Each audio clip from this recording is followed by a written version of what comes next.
God gives us kingship.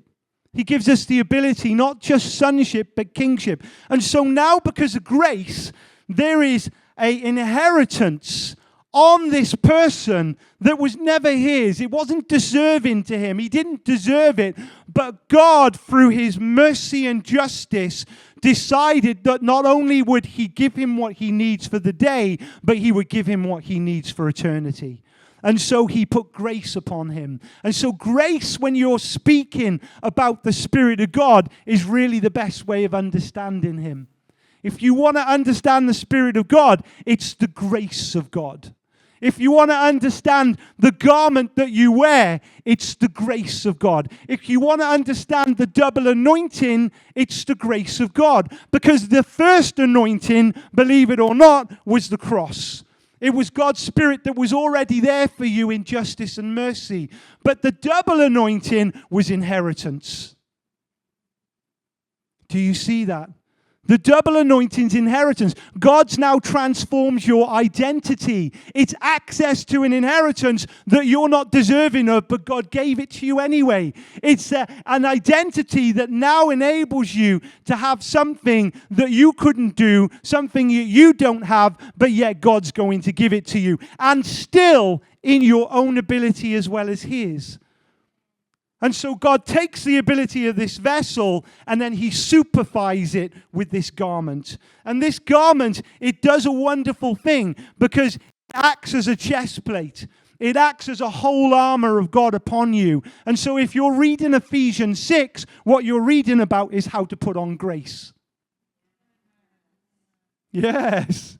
If you read in Ephesians 6, you're talking about how to put on grace. Because if you put grace upon your life, you put the identity of Jesus on your life. And it's grace that gives you access. It's grace that gives you breakthrough. It's grace that gives you understanding. It's grace that transforms you. Not because you did it, because God's grace is you. His identity, his spirit is graceful.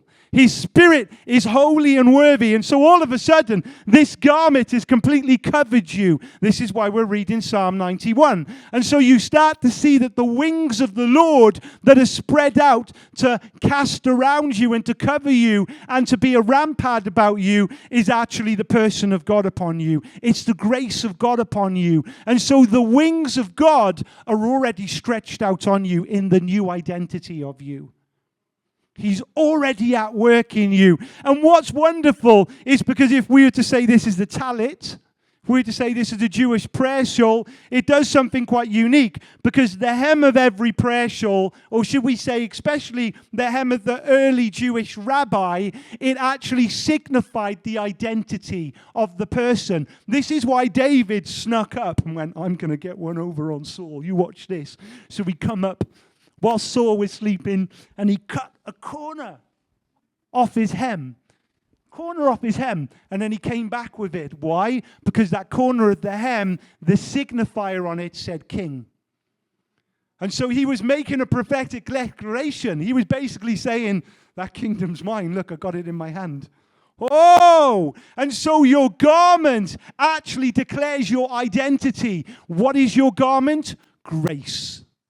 It's grace. It's the grace that Jesus bestowed upon you. It declares the identity of you. And so when we talk about a double portion, it's not that actually you're after something extra. What you're really talking about is the extra of you.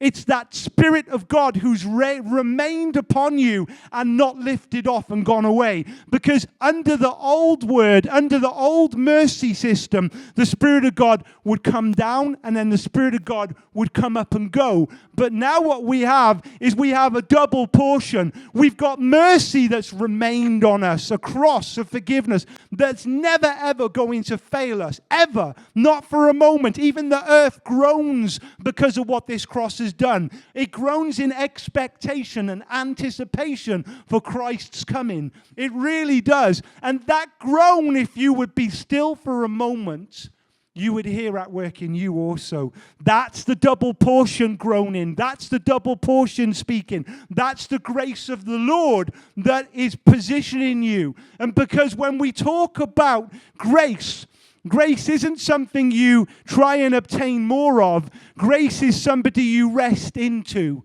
What happens is when you get the grace of God rested on your life, grace repositions you.